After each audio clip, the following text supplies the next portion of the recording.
अस्सलाम वालेकुम नाजरीन, चिनाब टाइम्स में आपका खैर मकदम है। अभी हमारे साथ जुड़ चुके हैं आसिफ इकबाल भट्ट, जो कि ज़िला डोडा के कहारा से एक सोशल एक्टिविस्ट हैं। हाल ही में जो है central board of school education की तरफ से एक फ़ैसला आया है, जिसमें उन्होंने जो है सिलेबस में से सेकुलरिज्म और सिटीज़नशिप के साथ कुछ चैप्टर जो है उनने जो है कम किए हुए हैं, निकाल दिए हैं, हटा दिए हैं। तो इस बारे में हम जानना चाहेंगे आसिफ साहब, आपकी क्या राय है इस बारे में, इस डिसीजन के बारे में?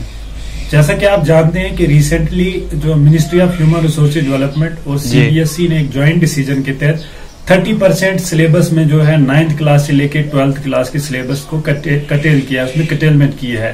तो बहुत सारे जिस तरीके से मुल्क के जितने बड़े एजुकेशनिस्ट हैं या बड़े इंटेलेक्चुअल्स हैं, उन्होंने भी इसके लिए जो है काफी कंसर्न शो किया है कि इसमें ये कोई प्री प्लान मोटिव है प्रेजेंट रजीम का, कि जिस तरीके से इन्होंने जो फंडामेंटल है हमारी कंट्री के लिए, जो फंडामेंटल बुनियादी तालीम के ढांचे हैं, चाहे उसमें हमारे डेमोक्रेसी की बात हो, हमारे सिटीजनशिप की बात हो, या उसके अलावा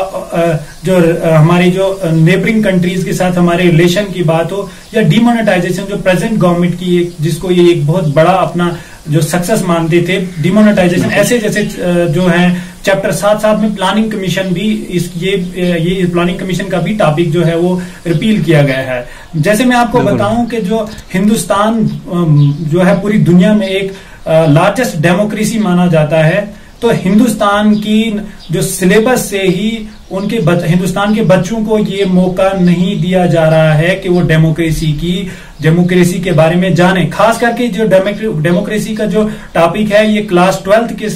निसाब में था, क्लास 12th के सिलेबस में था। तो इसको रिपील करके वो बच्चे जो कल वोटर बनने वाले थे, बहुत सारे, क्योंकि बच्चों की एज 18 के आसपास हो जाती है और वो वोटर बनने वाले थे, वो अपनी डेमोक्रेसी के बारे में उनको नॉलेज होनी चाहिए थी। लेकिन बदकिस्मती की वजह से इस प्रेजेंट गवर्नमेंट के इस डिसीजन ने उन्हें महरूम किया इस बात से कि वो अपनी डेमोक्रेसी के बारे में जान सके, वो सेकुलरिज्म के बारे में जान सके। ये दो जो इम्पोर्टेंट, मैं इन पे काफी कंसर्न हूं कि जो प्रियम्बल है हमारा इंडियन कॉन्स्टिट्यूशन का, जिसको हमारे बहुत बड़े पॉलिटिकल एक्सपर्ट्स ने कहा है कि आइडेंटिटी कार्ड है इंडियन कॉन्स्टिट्यूशन का, तो प्रियम्बल में हमारे जो दो सेकुलरिज्म या डेमोक्रेसी की बात करेंगे, हमारे प्रियम्बल में जो है ये है, और इनको रिपील करके इस निसाब में ये इस गवर्नमेंट ने अपनी जो है मंशा जाहिर की है कि ये पेंडेमिक कोविड-19 की आड़ में जो है इन्होंने इसके साथ जो है अपना जो एजेंडा है जो नाफिज किया है, ये जो इन्होंने ये निसाब में तरमीम की गई है। साथ साथ में जैसा आपने देखा होगा कि इन्होंने एनवायरमेंट क्लाइमेट के रिगार्डिंग भी कुछ चैप्टर्स जो है वो रिपील किए गए हैं। तो जैसा आपने देखा, आप बहुत सारी सुप्रीम कोर्ट की बहुत सारी गाइडलाइन आई, इंस्ट्रक्शंस आ गई बहुत सारी गवर्नमेंट्स को कि जो बच्चों को, खास करके 11th 12th क्लास के बच्चों को जो है स्कूलों में एनवायरमेंट के रिगार्डिंग जितने भी इश्यूज हैं उन पे जो है उनके फोकस रखा जाए, उनको उसकी तालीम दी जाए, जो नेचुरल हैजर्ड्स हैं उन पे तालीम दी जाए। लेकिन बदकिस्मती की वजह से इस गवर्नमेंट ने इनको रिपील करके जो है जो इंडिया की जो तालीम की जो फाउंडेशन थी जो है उस पे इन्होंने अटैक किया है। जैसे आपने देखा होगा कि इस सरकार की 2014 से ही इनकी अलग अलग पॉलिसीज, इन्होंने पार्लियामेंट में ऐसे इलीगल कानून जो है पास करके वहां तो इन्होंने डेमोक्रेसी पे अटैक तो किया था, लेकिन मेरे नजरिए में सेकुलरिज्म, फेडरलिज्म जो दो इंपॉर्टेंट आर्गन थे हमारे, और साथ में डेमोक्रेसी जो इंपॉर्टेंट वाइटल आर्गन में मानता था डेमोक्रेसी की और हमारी फाउंडेशन की, तो आज इन्होंने हमारी डेमोक्रेसी की जो हमारी पूरी कंट्री का जो सिस्टम था उससे जो दो इंपॉर्टेंट छीन के इन्होंने हमारे पूरे सिस्टम को लहूलुहान किया है। जी आसिफ साहब, जैसा कि सीबीएसई का कहना है कि इससे जो है जो ये डिसीजन लिया गया है, ये खाली बच्चों का जो बोझ है, जैसा कि लॉकडाउन की वजह से वो पढ़ नहीं पा रहे थे, तो बच्चों का बोझ इससे जो है हल्का हो जाएगा, थोड़ा कम हो जाएगा। और ये डिसीजन, इसमें जो फ़ायदे हैं या नुकसानात हैं, उन बारे में आप क्या कहते हैं? इसके क्या फ़ायदे हैं या क्या नुकसानात हैं? देखो,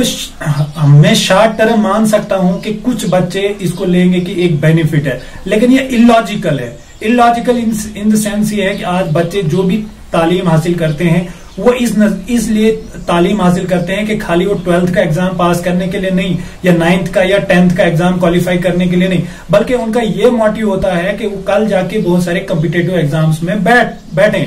तो मेरे नजरिए से अगर उन बच्चों को ये 30% सिलेबस वो नहीं पढ़ेंगे, तो कल जाके जब वो कंपटीशन में बैठेंगे तो उनको उन बच्चों के साथ कंपीट करना पड़ेगा जिन्होंने 100% सिलेबस जो है कवर किया है। साथ साथ में मेरे नजरिए में या बहुत सारे एक्सपर्ट्स के ओपिनियन मैंने देखे, उनका ये कहना था कि इसके बजाय एकेडमिक सेशन को एक्सटेंड किया जा सकता था, उसके बाद रेशनलाइजेशन की जा सकती थी। अगर या दूसरा ये एक मीडियम था, अगर हमारा प्राइम मिनिस्टर जो है अपनी मन की बात के लिए इतने एफर्ट्स लगा रहे हैं कि उनके मन की बात लोगों तक पहुंच सके, तो इसी तरीके से ये मन की बात जिस तरीके से ब्रॉडकास्ट होती है उसी तरीके से ये बच्चों तक जो है तालीम जो है एक मीडियम रखते हैं एक एजुकेशन का, तो घर घर तक बेहतर जो है मीडियम था, चाहे हमारे टेलीविजन, रेडियो या इंटरनेट सर्विसेज से, तो बेहतर मीडियम और भी थे। जिस तरीके से मन की बात ब्रॉडकास्ट घर घर तक पहुंचती है, उसी तरीके से तालीम भी बच्चों तक पहुंच सकती थी। सब जो सेकुलरिज्म की बात करें, हमारे जो इंडिया है इसको जो पूरी दुनिया में एक सेकुलर स्टेट माना जाता है, तो इस बारे में जो है अभी जो सेकुलरिज्म का चैप्टर भी इससे जो है हटाया गया है, जैसा कि एक एनडीटीवी की रिपोर्ट के मुताबिक जो है सेकुलरिज्म का चैप्टर भी हटाया गया है। तो इस बारे में आपका क्या ओपिनियन क्या है, इस बारे में इस हटाने की वजह से क्या हो सकता है, क्या नुकसानात हो सकते हैं? देखो, सबसे पहले आपको मैं बताऊं कि मुख्तलिफ रिपोर्ट्स आप देखें या मुख्तलिफ जो हमारे इंटेलेक्चुअल्स हैं उनके ओपिनियन देखें, हमारा मुल्क जो है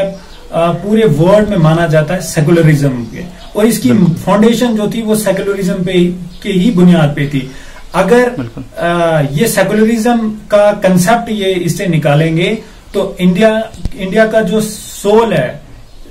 उस पे ये कि कहीं ना कहीं जो है डायरेक्ट अटैक होगा। ये प्रेजेंट रजीम जो है ये चाहती है कि मुल्क में जो इंडिया की जो आइडेंटिटी है उसको डिमोलिश किया जाए। जो 70 साल से इंडिया ने अपनी इमेज बनाई थी, तो उस इमेज पे कहीं एक बहुत बड़ा डेंट होगा अगर जो इनकी जो इंटेंशन है ये हकीकत में जो है वो तब्दील होंगी। बहुत बहुत शुक्रिया आसिफ साहब। आप सुन रहे थे आसिफ इकबाल भट्ट, जो कि ज़िला डोडा के कहारा से एक सोशल एक्टिविस्ट हैं। आपको बता दें हाल ही में जो है सीबीएसई की तरफ से एक जो है डिसीजन आया है, जिसमें उनने जो है 30% सिलेबस जो है हटा दिया है सिलेबस में से कुछ चैप्टर, जिसमें से जो इम्पॉर्टेंट चैप्टर जैसे कि सेकुलरिज्म है, जिसकी वजह से हमारे देश की पहचान है, वो भी इनने हटाया है। तो इस बारे में हमने जो है आसिफ साहब से बात की। तो इसी तरह के टॉपिक्स पर हम और भी बात करते रहें। तब तक के लिए देखते रहें चिनाब टाइम्स।